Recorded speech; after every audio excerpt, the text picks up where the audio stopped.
नमस्कार दोस्तों, civil service institute में एक बार फिर से आप सभी का स्वागत है। उत्तर प्रदेश सामान्य ज्ञान एक बहुत ही महत्वपूर्ण टॉपिक है और लगभग इससे हर परीक्षा में 5 से लेकर 7 प्रश्न या इससे ज़्यादा भी आ सकते हैं।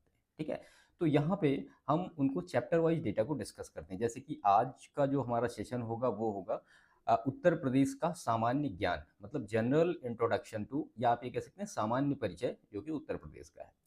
तो इसमें आज ये हमारा पहला टॉपिक होगा और इसमें उत्तर प्रदेश से रिलेटेड महत्वपूर्ण चीज़ें, उसकी जो मैप से रिलेटेड महत्वपूर्ण चीज़ें और जो उनकी प्रशासनिक और राजनीतिक व्यवस्था है, इससे रिलेटेड महत्वपूर्ण चीज़ें यहाँ पर देखेंगे। और उसके बाद इस टॉपिक से जो लास्ट ईयर के प्रश्न पूछे गए वो भी हम यहाँ पे आज देखेंगे। ये थोड़ा सेशन जो होगा वो डिस्क्रिप्टिव लेवल का होगा, क्योंकि इसी से आपको पेपर 5, जो मुख्य परीक्षा का पेपर 5 होता है, पेपर 6 होता है, दोनों का जो सिलेबस है वो लगभग यही है, तो वो भी आपको यहाँ से हेल्प मिलने वाली है। वन बाय वन सारे चैप्टर्स को हम डिस्कस करेंगे। जैसे कि आज का हमारा टॉपिक है general introduction of Uttar Pradesh. फिर इसके बाद नेक्स्ट टाइम हम geographical location of Uttar Pradesh देखेंगे। उसके बाद फिर क्लाइमेट ऑफ उत्तर प्रदेश, फिर रिवर्स ऑफ उत्तर प्रदेश, फिर सॉयल, और फिर एग्रीकल्चर, एनिमल, इस तरह से करके धीरे धीरे ये जितना भी उत्तर प्रदेश का सेगमेंट है उसको वन बाय वन हम फिनिश करते चलेंगे। ठीक है, तो आज हम यहाँ पे शुरू करते हैं सबसे पहले, जो कि general introduction of Uttar Pradesh है। और इसमें सबसे पहले क्या आएगा? राजनीतिक संरचना। बेसिक सी इन्फॉर्मेशन है, आप सभी को पता होगी, लेकिन एक बार फिर से हम उसको रिवाइज कर लेते हैं, क्योंकि प्रश्न लगभग इन्हीं सब चीज़ों से पूछे जाते हैं। तो आप ये सारी चीज़ें जानते हैं कि भारत में 28 राज्य हैं। अगर आप पॉपुलेशन के लेवल का देखें तो Uttar Pradesh top state India में पड़ेगा। अब उत्तर प्रदेश का जो क्षेत्रफल है वो कितना है? तो क्षेत्रफल है इसका 2,40,928 वर्ग किलोमीटर, ये क्षेत्रफल है उत्तर प्रदेश का। और अगर भारत के क्षेत्रफल का देखें कि कितना एरिया कवर्ड करता है, तो भारत के क्षेत्रफल का ये 7.33% एरिया कवर करता है उत्तर प्रदेश।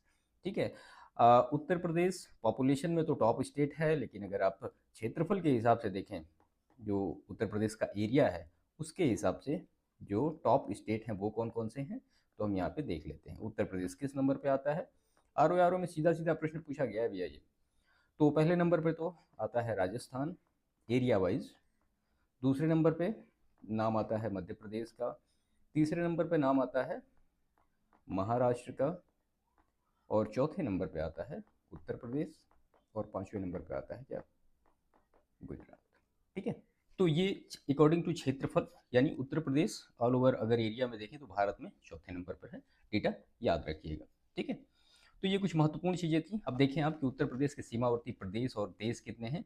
तो खैर अभी हम मैपिंग में वो सारी चीज़ें क्लियर करेंगे, लेकिन सबसे पहले हम यहाँ पे देख लेते हैं कि जो 9 है वो प्रदेश उत्तर प्रदेश की सीमा से लगे हैं, और एक जो है वो देश लगा हुआ है। तो जो देश कौन है? वो नेपाल है। और बाकी जो 9 प्रदेश हैं वो कौन कौन से हैं? तो यहाँ पे एक बार नोट डाउन कर लेते हैं। ये है उत्तराखंड, ये सारी चीज़ें आपको याद होनी चाहिए। उसके बाद है हिमाचल प्रदेश, उसके बाद है हरियाणा, उसके बाद है राजस्थान, उसके बाद है एमपी, उसके बाद है छत्तीसगढ़, उसके बाद है बिहार, और उसके बाद 8वें नंबर पे है झारखंड। ठीक है, और जो एक यूटी है जिसको कि हम दिल्ली कहते हैं। ठीक है, तो ये जो है कुल मिला के 9 प्रदेश, यानी 8 स्टेट और एक यूटी, और बाकी एक कंट्री है। अब हम पूरा डिटेल में यहाँ देखते हैं मैप में अपने कि कौन कौन से स्टेट से कितने बाउंड्री शेयर होते हैं, कितने जिले शेयर होते हैं। ये जो है ये नेपाल है। ठीक है, तो सबसे पहले हम यहाँ पे देखते हैं कि जो नेपाल है, जो एक देश भारत उत्तर प्रदेश की सीमा से लगा, उससे कौन कौन से जिले शेयर होते हैं। तो आप यहाँ पे देख रहे हैं सबसे पहले नंबर पे है पीलीभीत, दूसरे नंबर पे लखीमपुर खीरी है, तीसरे नंबर पे बहराइच है, चौथे नंबर पे श्रावस्ती है, पाँचवें नंबर पे बलरामपुर है, छठवें नंबर पे सिद्धार्थनगर है, और सातवें नंबर पे है महाराजगंज। यानी 7 ऐसे ज़िले हैं जो कि नेपाल से अपनी बाउंड्री शेयर करते हैं उत्तर प्रदेश में। ठीक है, और अगर आप ये देखें कि ये यहाँ से लेकर के और यहाँ तक का टोटल अगर किलोमीटर आप देखें कि कितना किलोमीटर है ये, यानी पीलीभीत से लेके महाराजगंज तक का जो बाउंड्री शेयर है, इनका किलोमीटर आप देखें तो वो है लगभग 570 किलोमीटर। 570 किलोमीटर की जो मतलब बाउंड्री है वो नेपाल की उत्तर प्रदेश से मिलती है। ठीक, तो ये तो एक देश की बात हो गई। अब इसके बाद हम देखते हैं उत्तराखंड में। तो उत्तराखंड स्टेट से जो कि उत्तर प्रदेश के कितने डिस्ट्रिक्ट शेयर होते हैं, तो वो हम यहाँ पे देख लेते हैं। सबसे पहले नंबर पे आप देख रहे हैं पीलीभीत है, दूसरे नंबर पे आपको बरेली मिलेगा, तीसरे नंबर पे आपको रामपुर मिलेगा, चौथे नंबर पे आपको मुरादाबाद मिलेगा, पाँचवें नंबर पे बिजनौर मिलेगा, छठे नंबर पे आपको ये मुजफ्फरनगर मिलेगा और सातवें नंबर पे सहारनपुर मिलेगा। ठीक है, ये जो यहाँ पे लिखा गया है, जैसे सहारनपुर ये लिखा गया है, ये मुरादी, ये मंडल की बात यहाँ पे हो रही है, तो इससे कंफ्यूज मत होइएगा। ठीक है, तो उत्तराखंड से कितने जिले शेयर कर रहे हैं, तो वो 7 जिले हैं। कौन कौन से जिले हैं वो आपने अभी देखे। अगर आप यहाँ पे देख रहे हैं, ये हिमाचल प्रदेश का एरिया है, तो हिमाचल प्रदेश से केवल एक डिस्ट्रिक्ट अपनी बाउंड्री शेयर करता है उत्तर प्रदेश का, और वो है कौन, सहारनपुर है। क्लियर। इसके बाद फिर आता है रीजन यहाँ से ये हरियाणा का। ठीक है, अब हम देखते हैं हरियाणा से कितने कितने उत्तर प्रदेश के जिले हैं जो अपनी बाउंड्री शेयर करते हैं। तो इसमें सबसे पहले यहाँ से देखते हैं, ये आप देख रहे हैं, ये है मथुरा एक नंबर पे, दूसरे नंबर पे आपको मिलेगा अलीगढ़, तीसरे नंबर पे गौतम बुद्ध नगर है, चौथे नंबर पे आप यहाँ देखेंगे ये बागपत है, पाँचवें नंबर पे शामली है, और छठे नंबर पे कौन है, सहारनपुर है। तो हरियाणा से उत्तर प्रदेश के कितने डिस्ट्रिक्ट लगते हैं, तो वो 6 डिस्ट्रिक्ट। कौन कौन से हैं वो आपने देखा यहाँ पे। इसके बाद राजस्थान से 2 डिस्ट्रिक्ट लगते हैं, एक तो मथुरा है और दूसरा आगरा है। तो ये 2 डिस्ट्रिक्ट जो ऐसे हैं वो अपनी बाउंड्री राजस्थान जो स्टेट है उसके साथ शेयर करते हैं। अब देखते हैं मध्य प्रदेश। तो मध्य प्रदेश से सबसे ज़्यादा जो डिस्ट्रिक्ट हैं वो अपनी बाउंड्री शेयर करते हैं, और कितने डिस्ट्रिक्ट हैं, तो वो डिस्ट्रिक्ट हैं 11। कौन कौन से हैं हम देख लेते हैं। तो यहाँ से हम देखते हैं सोनभद्र से सबसे पहला डिस्ट्रिक्ट सोनभद्र, दूसरा जो है वो है मिर्ज़ापुर, तीसरा जो है वो है प्रयागराज, चौथे नंबर पे क्या है, चित्रकूट है, पाँचवें नंबर पे क्या है, बांदा है, छठे नंबर पे क्या है, महोबा है, सातवें नंबर पे आपको झांसी मिलेगा, आठवें नंबर पे आपको ललितपुर मिलेगा, और नौवें नंबर पे आपको यहाँ पे आपको जालौन मिलेगा, 10वें नंबर पे आपको इटावा मिलेगा, और 11वें नंबर पे आपको ये आगरा का है पार्ट, तो ये 11 मिलेगा। तो मध्य प्रदेश एक ऐसा स्टेट है जहाँ से उत्तर प्रदेश के मैक्सिमम डिस्ट्रिक्ट अपनी बाउंड्री शेयर करते हैं, और वो कितने हैं, वो 11 हैं, और वो कौन कौन से हैं तो वो हमने यहाँ पे अभी देखे। इसके बाद अगर देखें आपकी छत्तीसगढ़ से कौन सी अपनी बाउंड्री शेयर करता है, तो ये जो है छत्तीसगढ़ का पूरा एरिया है, और वो केवल एक जिला अपनी बाउंड्री शेयर करता है, वो है सोनभद्र। ठीक है, इसके बाद झारखंड से देखें तो झारखंड से भी आपको एक ही डिस्ट्रिक्ट मिलेगा, यहाँ पे आप देख रहे हैं, ये वो भी सोनभद्र है। इसके बाद बिहार से अगर देखें तो बिहार से कितने डिस्ट्रिक्ट हैं जो अपनी बाउंड्री शेयर करते हैं, तो वो आपको मिलेंगे 7। कौन कौन से मिलेंगे, तो यहाँ से देख लेते हैं महाराजगंज से। तो यहाँ पे सबसे पहले महाराजगंज है एक नंबर पे, और उसके बाद दूसरे नंबर पे है कुशीनगर, तीसरे नंबर पे है देवरिया, चौथे पे है क्या, बलिया है, और पाँचवें नंबर पे गाजीपुर है, छठे नंबर पे क्या है, चंदौली, और सातवें नंबर पे सोनभद्र। तो ये बिहार से जो है 7 जो डिस्ट्रिक्ट ऐसे हैं जो कि अपनी बाउंड्री शेयर करते हैं। और केंद्र शासित प्रदेश के बारे में ये आप यहाँ पे देख रहे हैं, ये है केंद्र शासित प्रदेश दिल्ली, और यहाँ से अगर देखें आपकी कितने डिस्ट्रिक्ट बाउंड्री शेयर करते हैं, तो 2 हैं, एक तो गाजियाबाद है और एक गौतम बुद्ध नगर, तो ये 2 डिस्ट्रिक्ट हैं यहाँ पे। ठीक है, तो ये बेसिक कुछ इन्फॉर्मेशन थी। प्रश्न लगभग यहीं से पूछे जाते हैं, वो अलग अलग तरीके से घुमा फिरा के प्रश्न पूछे जा सकते हैं कि कितने किलोमीटर की बाउंड्री शेयर कर रहा है। अब मान लिया आपसे मध्य प्रदेश में दे दिया, तो मध्य प्रदेश में दे दिया बांदा है, चित्रकूट है, प्रयागराज है, और अमेठी दे दिया। अब आपसे कह दिया इसमें से कौन सा ऐसा जिला है जिसकी सीमा मध्य प्रदेश से नहीं लगती है, तो सीधी सी बात है, इस तरह से इनको इस तरह से आपको क्लियर करना पड़ेगा, चीज़ें आपको बेहतर तरीके से क्लियर रहें। ठीक है, तो ये तो एक इस लेवल का फैक्ट हो गया। अब हम देखते हैं इसी में सबसे पूर्वी है, पश्चिमी है, जैसे भी प्रश्न लास्ट ईयर पूछे गए हैं। तो अगर सबसे पूर्वी जिला आप देखें तो सबसे पूर्वी जिला आपको मिलेगा बलिया। ठीक है, तो बलिया क्या है, सबसे पूर्वी जिला है। और सबसे अगर पश्चिमी जिले की बात करेंगे तो आपको मिलेगा यहाँ पे क्या, ये है शामली, वैसे भी दिखने से भी लग रहा है। सबसे उत्तरी जिला आपको मिलेगा यहाँ पे सहारनपुर, और सबसे दक्षिणी जो जिला है वो आप यहाँ पे देख रहे हैं, ये है सोनभद्र। ठीक है, तो ये पूर्वी पश्चिमी उत्तरी जो डिस्ट्रिक्ट हैं वो सारे हो गए। अब इसके बाद सबसे अधिक क्षेत्रफल वाले 5 जिले कौन कौन से हैं, इसके लिए हम चीज़ों को यहाँ पे नोट कर लेते हैं। ठीक है, तो इसमें सबसे पहला जो फैक्ट आएगा कि सर्वाधिक क्षेत्रफल वाले 5 जो जिले हैं, अब वो कौन कौन से हैं, तो उसमें पहला है लखीमपुर खीरी है, दूसरे नंबर पे आएगा सोनभद्र, और तीसरे नंबर पे आपको मिलेगा हरदोई, और चौथे नंबर पे आपको मिलेगा सीतापुर, और पाँचवें नंबर पर आपको मिलेगा प्रयागराज। पीडीएफ आपको इसकी हमारे टेलीग्राम चैनल पे मिल जाएगी। ठीक है, और ऐसे ही अगर आप न्यूनतम देखें कि न्यूनतम क्षेत्रफल वाले 5 जिले कौन कौन से हैं, तो फिर वो हो जाएंगे हापुड़ सबसे छोटा है अकॉर्डिंग टू एरिया, और उसके बाद फिर गाजियाबाद है एक नंबर पे हापुड़, दूसरे नंबर पे गाजियाबाद, और उसके बाद तीसरे नंबर पे है भदोही, चौथे नंबर पर आपको मिलेगा शामली, जो कि सबसे पश्चिमी जिला है, और पाँचवें नंबर पे आपको क्या मिलेगा, गौतम बुद्ध नगर। ठीक है, तो ये न्यूनतम और अधिकतम या सर्वाधिक क्षेत्रफल वाले जो राज्य थे वो है। अब इसी में जो फैक्ट हैं कि उत्तर प्रदेश में सर्वाधिक राज्यों को कौन सा जिला स्पर्श करता है, तो इसके लिए हम मैप यहाँ पे देख लेते हैं। तो सर्वाधिक राज्यों को कौन सा डिस्ट्रिक्ट स्पर्श करता, तो आप यहाँ पे देख रहे हैं सोनभद्र को अगर देखें तो आपको बिहार भी मिलेगा, झारखंड भी मिलेगा, इधर छत्तीसगढ़ भी मिलेगा और इधर मध्य प्रदेश भी मिलेगा। तो सोनभद्र एक ऐसा डिस्ट्रिक्ट है जो कि 4 राज्यों को स्पर्श करता है। और अगर आप देखें कि 3 राज्यों को स्पर्श करने वाला कौन सा जिला है, तो 3 राज्यों को स्पर्श करने वाला जिला कौन सा है, सहारनपुर है। कैसे भाई, तो ये उत्तराखंड को भी कर रहा है, इधर हिमाचल प्रदेश को कर रहा है और इधर हरियाणा को कर रहा है।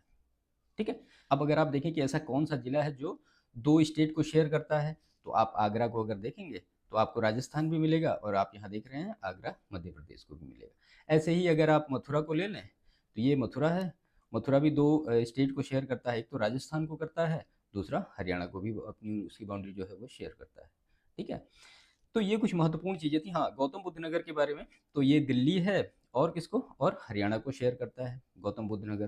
ठीक है, ऐसे ही ललितपुर को अगर आप देखें तो ललितपुर की बाउंड्री ये शुरू होती है ना, ये पूरी बाउंड्री है ललितपुर की। अब ये पूरा ओवरऑल अगर देखें या आप कह दें कि 3 तरफ से, एक तरफ से तो ये झांसी का एरिया हो गया, लेकिन 3 तरफ से वो किससे घिरा हुआ है, तो वो मध्य प्रदेश स्टेट से घिरा हुआ है। बाकी उत्तर प्रदेश की एकमात्र सीमा कौन सी है, तो ये झांसी वाली सीमा है उत्तर प्रदेश से जो मिलता है। इसके बाद इसमें कुछ और महत्वपूर्ण चीज़ें, तो आप जानते हैं लखनऊ उत्तर प्रदेश की क्या है, राजधानी है, और जो मतलब कैपिटल है लखनऊ है, इसकी सीमा कितने जिलों से लगती है, तो आप देख रहे हैं यहाँ पे लखनऊ है, ये बाराबंकी से लगेगी, उसके बाद किससे लगेगी, उसके बाद सीतापुर से लगेगी, उसके बाद किससे लगेगी, उसके बाद हरदोई से लगेगी, उसके बाद किससे लगेगी, उन्नाव से लगेगी और रायबरेली से लगेगी। तो 5 डिस्ट्रिक्ट ऐसे हैं जिनकी लखनऊ की बाउंड्री अपनी शेयर करते हैं। और उत्तर प्रदेश का ऐसा कौन सा जिला है जो सर्वाधिक जिलों के साथ अपनी बाउंड्री शेयर करता है, तो आप यहाँ पे देख रहे हैं हरदोई के बारे में। ये सब बहुत इंपॉर्टेंट फैक्ट हैं। हरदोई, अब हरदोई अगर आप किनारे किनारे देखते चले जाएंगे तो कुल मिला के आपको 9 जिले ऐसे मिलेंगे जिससे ये अपनी बाउंड्री शेयर करता है। तो सब सर्वाधिक जिलों से अपनी सीमा साझा करने वाला उत्तर प्रदेश का कौन सा जिला है, तो वो हरदोई है। ठीक है, तो इस तरह से मैप में हमने सारी चीज़ें आपको बताने की कोशिश की। आई होप ये सारी चीज़ें क्लियर हुई होंगी। ठीक है, तो ये तो उत्तर प्रदेश का जो राजनीतिक संरचना था वो सारा था। अब हम देखते हैं राजनीतिक और प्रशासनिक व्यवस्था उत्तर प्रदेश की। अब इसी में लोकसभा की कितनी सीटें, विधानसभा, ये सारी चीज़ें, तो शुरू से इसको करते हैं। देखिए, भारत में ईस्ट इंडिया कंपनी के शासन की स्थापना के समय उत्तर प्रदेश के जो मतलब वर्तमान भाग थे, उस वो जो था अवध के नवाब, दिल्ली तथा बंगाल प्रेसिडेंसी, इस तरह से उनके नियंत्रण में थे। और प्रदेश के हिस्सों को बंगाल प्रेसिडेंसी से अलग करके किसके अधीन किया गया था, आगरा प्रेसिडेंसी की स्थापना की गई थी। इसके बाद 1836 1836 में आगरा प्रेसिडेंसी का नाम क्या रखा गया, तो वो रखा गया उत्तर पश्चिम प्रांत।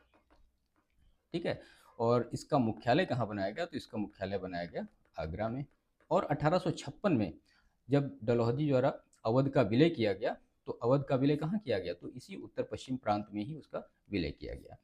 इसके बाद 1858 में उत्तर पश्चिम प्रांत को दिल्ली डिवीजन से अलग करके मतलब एक लेफ्टिनेंट गवर्नर के अंडर में कर दिया गया और चीफ कमिश्नर इस तरह से उनके अधीन बना दिया गया। और इनका मुख्यालय कहाँ रखा गया, आगरा से वर्तमान इलाहाबाद यानी जो अब प्रयागराज है वहाँ पे स्थानांतरित कर दिया गया। तो प्रयागराज मुख्यालय स्थापित मतलब स्थानांतरित कर दिया गया। 1870 में आप देखें तो आगरा और अवध के संयुक्त प्रांत का अधिकारी किसको, लेफ्टिनेंट गवर्नर को बना दिया गया और लेफ्टिनेंट जनरल तथा चीफ कमिश्नर के पद को समाप्त कर दिया गया। 1902 की स्थिति अगर आप देखें तो उत्तर पश्चिम प्रांत आगरा और अवध को क्या कहा जाने लगा, संयुक्त प्रांत आगरा व अवध, आगरा व अवध ये नाम दिया गया। ठीक है, बाद में 1919 का जो भारत सरकार अधिनियम आया उसके प्रावधानों के अंतर्गत जो प्रदेश का लेफ्टिनेंट गवर्नर था उसका पद समाप्त करके और इसको किसके, गवर्नर के अधीन कर दिया गया।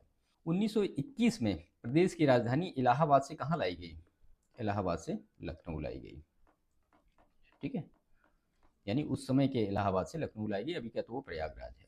और 1935 में प्रांतीय सचिवालय इलाहाबाद से कहाँ, लखनऊ स्थानांतरित कर दिया गया। तो प्रांतीय सचिवालय जो है वो भी प्रांतीय सचिवालय लखनऊ स्थानांतरित कर दिया गया। ठीक है। और 1937 में प्रदेश का नाम क्या रख दिया गया? संयुक्त प्रांत। ये पूरी हिस्ट्री है।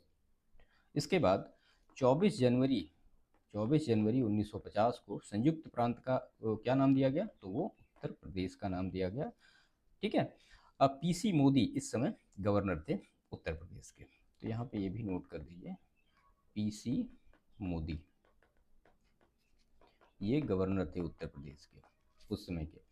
बाकी 1 नवंबर 1956 को जब जो राज्य पुनर्गठन आयोग आप जानते हैं उसका गठन किया गया, और उसके बाद फिर 9 नवंबर 2000 को उत्तर प्रदेश से अलग करके उत्तराखंड बनाया गया। कितने जिलों को काट के उत्तराखंड बनाया गया? 13 जिलों को, 13 मतलब जो पर्वतीय जिले थे उनको पृथक करके उत्तरांचल बनाया गया था, लेकिन बाद में उसका नाम जो है उत्तराखंड रख दिया गया था। ठीक है।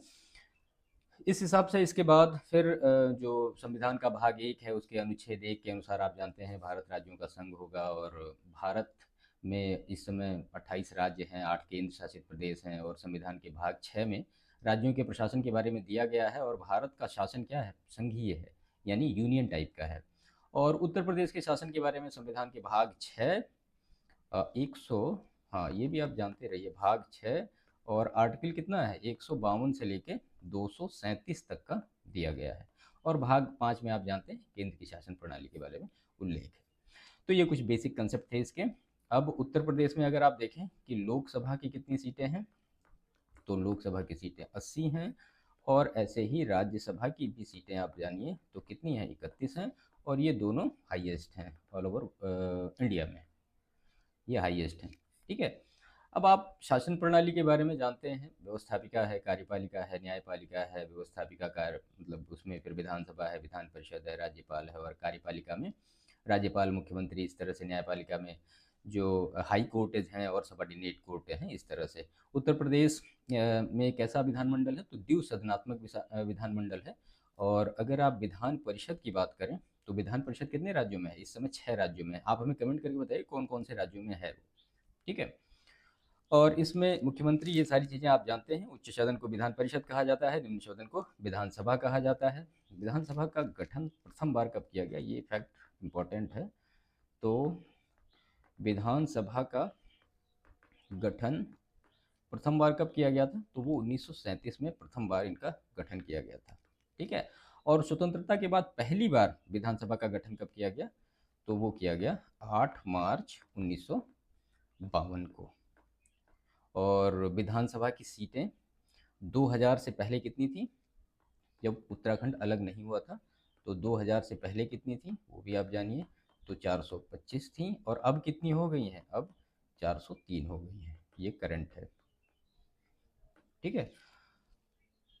और अगर ये देखें कि उत्तर प्रदेश के प्रथम मुख्यमंत्री कौन, तो उनका भी नाम आपको पता होना चाहिए। तो उनका नाम गोविंद बल्लभ पंत है। और जो प्रथम महिला मुख्यमंत्री हैं उनका नाम है सुचेता कृपलानी। कई बार प्रश्न पूछ लिया जाता है, कृपलानी। सुचेता कृपलानी जी के बारे में आप ये कह सकते हैं कि देश के किसी भी राज्य की प्रथम महिला मुख्यमंत्री है। ये विधानसभा अध्यक्ष के बारे में तो प्रथम जो थे, हाँ प्रथम वाला कम से कम आपको पता होना चाहिए, पुरुषोत्तम दास टंडन। पुरुषोत्तम दास टंडन ये पहले विधानसभा अध्यक्ष थे। और सर्वाधिक बार जो मतलब अध्यक्ष रहे 3 बार, आत्माराम गोविंद हैं, केशरीनाथ त्रिपाठी हैं। ठीक है। ऐसे व्यक्ति जो विधानसभा के अध्यक्ष रहे और मुख्यमंत्री बने उनका क्या नाम है? तो उनका नाम है बनारसी दास, और दूसरे हैं श्रीपत मिश्र। राज्यपाल आप जानते हैं उत्तर प्रदेश की जो प्रथम राज्यपाल कौन है? तो वो सरोजिनी नायडू। सरोजिनी नायडू 1947 से लेकर 1949 तक का टाइम पीरियड रहा। और जो दूसरे राज्यपाल रहे वो विधु भूषण मलिक, ये कार्यवाहक रहे। और बाकी जो तीसरे राज्यपाल रहे उनका नाम है HP मोदी। तो ये कुछ महत्वपूर्ण फैक्ट थे उत्तर प्रदेश के बारे में। बाकी विधान परिषद और सारी चीज़ों के बारे में आप जानते हैं। आप पॉलिटी में भी खैर डिटेल में पढ़ेंगे, वही सारी चीज़ें आपको भी यहाँ पे जाननी है। एक बार प्रश्न पूछा गया था कि लोकायुक्त जो उत्तर प्रदेश के हैं उनका कार्यकाल कितना है? ठीक है। तो कम से कम ये आप जान लीजिए, ये प्रश्न आया था कि उत्तर प्रदेश के जो लोकायुक्त हैं उनका कार्यकाल कितना है। तो जो प्रथम लोकायुक्त हैं वो उनका क्या नाम था? तो उनका नाम था विशंभर दयाल। विशंभर दयाल, उनका नाम था लोकायुक्त। देखिए स्टेट में लोकायुक्त होता है और केंद्र में लोकपाल होता है, तो दोनों में ये अंतर यही होता है। ठीक है। और जो कार्यकाल है इनका वो 8 वर्ष का, वो मतलब उत्तर प्रदेश में लोक जो लोकायुक्त होते हैं उनका कार्यकाल 8 वर्ष का होता है। ठीक है। और कार्य वही आप जानते हैं कि मतलब भ्रष्टाचार पे नज़र रखना, ये सारी चीज़ें। स्थानीय सुशासन की बात करें तो 73वां 74वां संविधान संशोधन 1992 आप जानते हैं, जो कि 1993 से लागू हुआ था। इसमें 11th और 12th जो शेड्यूल्स हैं या अनुसूची हैं इनको जोड़ा गया था।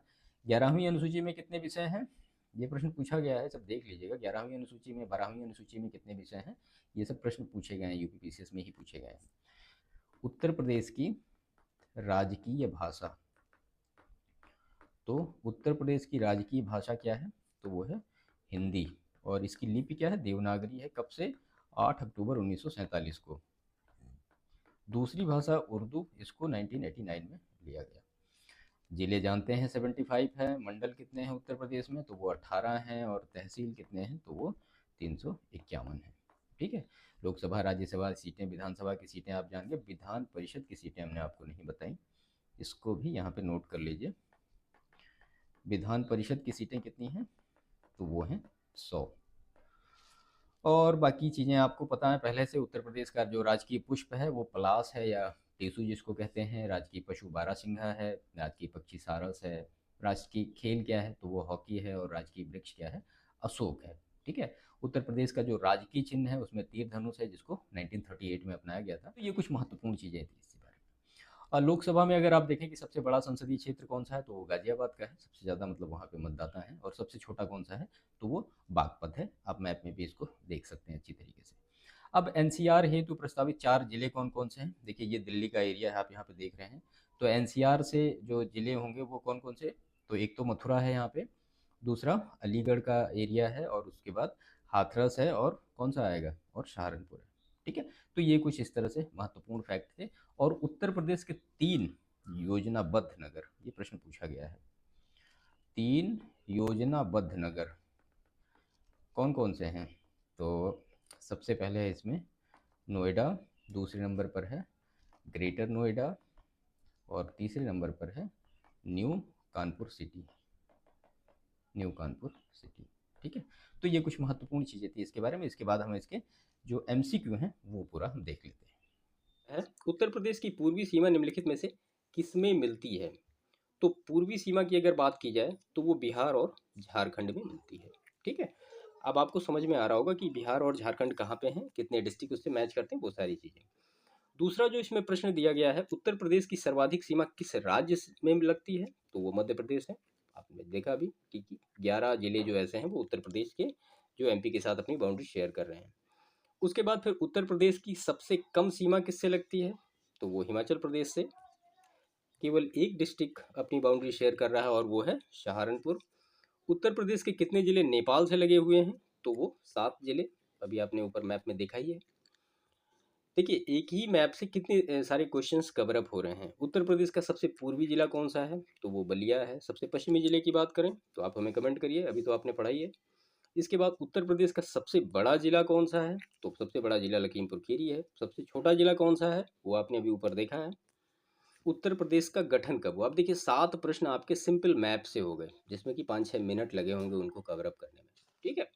तो उसको आप अच्छी तरह से समझिएगा और उनको याद करने की कोशिश करिएगा। मैप से आप 1-2 बार प्रैक्टिस करेंगे तो आपको चीज़ें कभी भूलेंगे नहीं। तो इसमें अब नेक्स्ट प्रश्न है, उत्तर प्रदेश का गठन कब हुआ। तो उत्तर प्रदेश का जो गठन हुआ वो हुआ 24 जनवरी 1950 को इसका गठन हुआ। ठीक है। इसके बाद लखनऊ को उत्तर प्रदेश की राजधानी का दर्जा कब दिया गया, तो वो दिया गया 1935 में। लखनऊ को उत्तर प्रदेश की राजधानी का दर्जा दिया गया। ठीक है। इसके बाद राज्य का नाम उत्तर प्रदेश कब पड़ा, तो वो 24 जनवरी 1950 को पड़ा। उत्तर प्रदेश का स्थापना दिवस कब मनाया जाता है, तो वो 24 जनवरी को मनाया जाता है। और उत्तर प्रदेश का वर्तमान स्वरूप निम्नलिखित में से किस दिन अस्तित्व में आया, तो ये आया 9 नवंबर 2000 को, जब उत्तराखंड उत्तर प्रदेश से अलग हुआ। इसके बाद उत्तर प्रदेश को पूर्व में किस नाम से जाना जाता था, तो पूर्व में उत्तर प्रदेश को किस नाम से जाना जाता था, तो वो अवध प्रांत के नाम से जाना जाता था उत्तर प्रदेश को। ठीक है। इसके बाद भारत की प्रथम महिला राज्यपाल कौन थी? तो वो थी सरोजिनी नायडू। नेक्स्ट प्रश्न है, उत्तर प्रदेश की प्रथम महिला मुख्यमंत्री कौन थी? तो वो सुचिता कृपलानी। उसके बाद उत्तर प्रदेश में विधान परिषद सदस्यों की संख्या कितनी है? अब उत्तर प्रदेश में विधान परिषद सदस्यों की संख्या कितनी है? तो वो 100 है। यही इसके बाद उत्तर प्रदेश राज्य का राजकीय वृक्ष कौन सा है? तो ये जो राजकीय वृक्ष है वो है अशोक। उत्तर प्रदेश राज्य का राजकीय खेल क्या है? तो उत्तर प्रदेश राज्य का राजकीय खेल हॉकी है, क्रिकेट नहीं है। उत्तर प्रदेश में तहसीलों की संख्या कितनी है? तो तहसीलों की संख्या कितनी है? वो है 351 तहसील हैं उत्तर प्रदेश में। और उसके बाद उत्तर प्रदेश भारतीय संघ में कितने राज्यों के साथ अपनी सीमा शेयर करता है? तो वो 9, 8 जो हैं वो राज्य हैं और एक केंद्र शासित प्रदेश जिसको हम दिल्ली कहते हैं। आपने ऊपर मैप में सारी चीज़ें देखी हैं। उत्तर प्रदेश का राज्य पक्षी है तो वो है सारस। इसके बाद उत्तर प्रदेश का राजकीय पशु क्या है? तो राजकीय जो पशु है वो है बारहसिंघा। ये बेसिक प्रश्न है, एग्जामिनेशन में आते रहते हैं। उत्तर प्रदेश का राजकीय पुष्प है तो राजकीय पुष्प क्या है? पलाश है।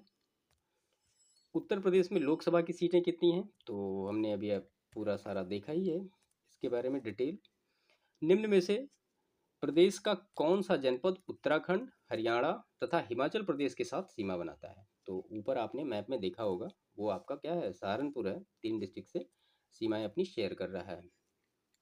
इसके बाद लखनऊ की सीमा किससे स्पर्श नहीं होती है? तो लखनऊ की सीमा किससे स्पर्श नहीं होती है? देखिए, यहाँ पे बलिया क्या है? बलिया सबसे पूरब में है। बाराबंकी, हरदोई, उन्नाव इनसे स्पर्श करता है, केवल बलिया से स्पर्श नहीं करता है। ठीक है।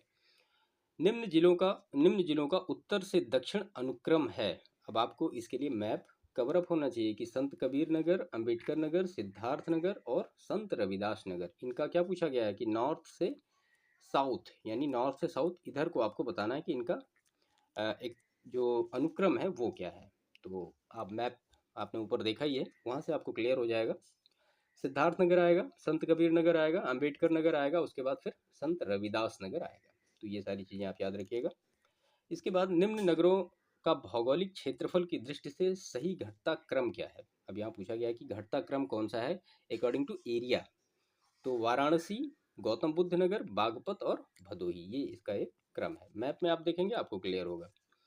इसके बाद निम्न में से कौन क्षेत्रफल के बढ़ते क्रम की दृष्टि से सही है? अब यहाँ पे ये डिस्ट्रिक्ट दिए गए हैं और आपसे पूछा गया है कि सबसे छोटा पहले लिखा जाएगा, उसके बाद सबसे बड़ा सही बाद में लिखा जाएगा। तो गौतम बुद्ध नगर, बाराबंकी, मिर्ज़ापुर और सोनभद्र। इसके बाद नेक्स्ट प्रश्न है, निम्न में से किसमें उत्तर प्रदेश की सीमा नहीं लगती है? तो राजस्थान से लगती है, हरियाणा से लगती है, पंजाब से नहीं लगती है उत्तर प्रदेश की सीमा। इसके बाद निम्न में से सर्वाधिक क्षेत्रफल वाला जिला है, तो सर्वाधिक क्षेत्रफल वाला जिला कौन सा है? लखीमपुर खीरी है। और सबसे कम क्षेत्रफल वाला जिला कौन सा है? वो है हापुड़ है। इसके बाद नेक्स्ट प्रश्न है, निम्न में से किस जिले को अंतर्राष्ट्रीय सीमा स्पर्श नहीं करती? तो बलरामपुर को करती है, श्रावस्ती को करती है, पीलीभीत को करती है, बस्ती को नहीं करती, ये मिडिल में है। ठीक है, इससे इसकी जो सीमा है वो गोरखपुर को शेयर करती है, और उसके बाद सिद्धार्थनगर को शेयर करती है, फैजाबाद को शेयर करती है, गोंडा को शेयर करती है। लेकिन इनमें से ये जो तीनों हैं ये नेपाल की सीमा को स्पर्श करते हैं, जो कि 7 डिस्ट्रिक्ट्स हैं, आपने ऊपर देखा होगा। इसके बाद नेक्स्ट प्रश्न है, निम्न जिलों में क्षेत्रफल में सबसे छोटा है? तो अब यहाँ पे जौनपुर, प्रयागराज, और ये गलत लिखा हुआ है, जौनपुर, प्रयागराज और वाराणसी, आपको इनमें से खोजना है कि इसमें से सबसे छोटा कौन सा एरिया में। तो इन सब चीज़ों पे भी आपको ध्यान देना पड़ेगा। तो ये है वाराणसी, इन सब में छोटा है। आप मैप में देखेंगे तो आपको थोड़ा बहुत आइडिया लगेगा। इसके बाद फिर लिखा है, निम्न में से किस देश की सीमाएं उत्तर प्रदेश से मिलती हैं? तो नेपाल, जिससे सीमाएं उत्तर प्रदेश की मिलती हैं, 7 डिस्ट्रिक्ट हैं जो कि मिल रहे हैं। इसके बाद नेक्स्ट प्रश्न है, निम्न में से किसे राष्ट्रीय राजधानी क्षेत्र यानी एनसीआर के 32वें और उत्तर प्रदेश के 8वें जिले के रूप में शामिल किया गया? तो वो किया गया है शामली को, जो कि सबसे पश्चिमी जिला है उत्तर प्रदेश का। निम्न में से किस जिले की सीमा नेपाल में लगती है? तो यहाँ पे इतने सारे डिस्ट्रिक्ट दिए गए हैं, आपको 7 डिस्ट्रिक्ट के नाम याद होने चाहिए अभी। ठीक है, तो यहाँ पे महाराजगंज जो कि सबसे पूरब में पड़ता है, इसकी सीमाएं नेपाल से मिलती हैं, बाकी इनमें से और किसी की सीमाएं उत्तर प्रदेश नेपाल से नहीं मिलती हैं। नेक्स्ट प्रश्न है, उत्तर प्रदेश का सबसे पूर्वी शहर निम्नलिखित में से कौन है? तो सबसे पूर्वी शहर बलिया, सबसे पश्चिमी शहर शामली, सबसे उत्तरी शहर सहारनपुर और सबसे दक्षिणी शहर जो है उत्तर प्रदेश का वो है सोनभद्र। आप इनको ऐसे ही याद कर लीजिए, मैप देखेंगे आप 2-3 बार याद हो जाएगा आपको। इसके बाद है नेक्स्ट प्रश्न, भारतीय संविधान के 73वें संशोधन के संदर्भ में निम्न में से कौन सा कथन सही है? पहला दिया गया है इसमें पंचायतों को स्वशासन की संस्था स्वीकार किया गया। दूसरा दिया गया इनमें शहरी स्थानीय सरकार को स्वशासन की संस्था स्वीकार किया गया। अब आपको इसमें से कूट बताना है कि क्या सही है क्या गलत है। तो केवल एक सही है, दो नहीं सही है। ठीक है। इसके बाद नेक्स्ट प्रश्न है, उत्तर प्रदेश के लोकायुक्त की पद धारण अवधि क्या है? तो जो उत्तर प्रदेश में लोकायुक्त होता है इसकी पद धारण की अवधि क्या है? तो ये 8 वर्ष है। ये आर ओ के एग्जामिनेशन में पूछा गया है। ठीक है। अब देखिए, अब पहले एक जो इसका कार्यकाल था लोकायुक्त का वो था कितना, वो 6 वर्ष था। ठीक है। लेकिन 2012 में इसका कार्यकाल कितना हो गया, ये 8 वर्ष हो गया। नेक्स्ट प्रश्न है, भारतीय संविधान के अनुच्छेद 170 के अनुसार किसी राज्य के विधानसभा के सदस्यों की न्यूनतम तथा अधिकतम संख्या क्रमशः हो सकती है। तो कितनी हो सकती है? वो या तो 60 होगी या 500 होगी। इसमें कुछ अपवाद भी है। नॉर्थ ईस्ट में कुछ स्टेट हैं जिनकी जो संख्या है वो 60 से भी कम है। इसके बाद नेक्स्ट प्रश्न है, निम्नलिखित में से उत्तर प्रदेश का कौन सा जनपद नेपाल के साथ सीमा साझा नहीं करता? तो बलरामपुर कर रहा है, श्रावस्ती कर रहा है, लखीमपुर खीरी कर रहा है, कुशीनगर नहीं करता है। तो ये आप याद रखिएगा। देखिए चीज़ें आपको ये याद होंगी, मैप देखेंगे तब, ऐसे रटने से याद नहीं होगा। रटेंगे तो 2 दिन याद रहेगा, तीसरे दिन भूल जाएगा वो। राज्य विधानमंडल की बैठक आयोजित करने के लिए कोरम यानी गणपूर्ति क्या है? तो वो जो होती है वो 1/10 होती है। 10 सदस्य या कुल सदस्य का 10वां हिस्सा जो भी अधिक हो वो होता है कोरम। नेक्स्ट प्रश्न है, उत्तर प्रदेश का निम्नलिखित में से कौन सा जिला क्षेत्रफल की दृष्टि में सबसे छोटा है? तो वो हापुड़, सबसे बड़ा लखीमपुर खीरी है। नेक्स्ट प्रश्न है, राज्यों में मुख्यमंत्री सहित मंत्री परिषद में मंत्रियों की न्यूनतम संख्या क्या हो सकती है? तो वो हो सकती है 12। दिल्ली के मामले में ये कम है, वहाँ 10 ही हो सकती है। ठीक है, क्योंकि वहाँ के लिए जो अमेंड है वो दूसरा किया गया है। तो ये सारी चीज़ें आप कंफर्म रखिएगा, इनको याद रखिएगा क्योंकि इनमें कन्फ्यूजन होता है।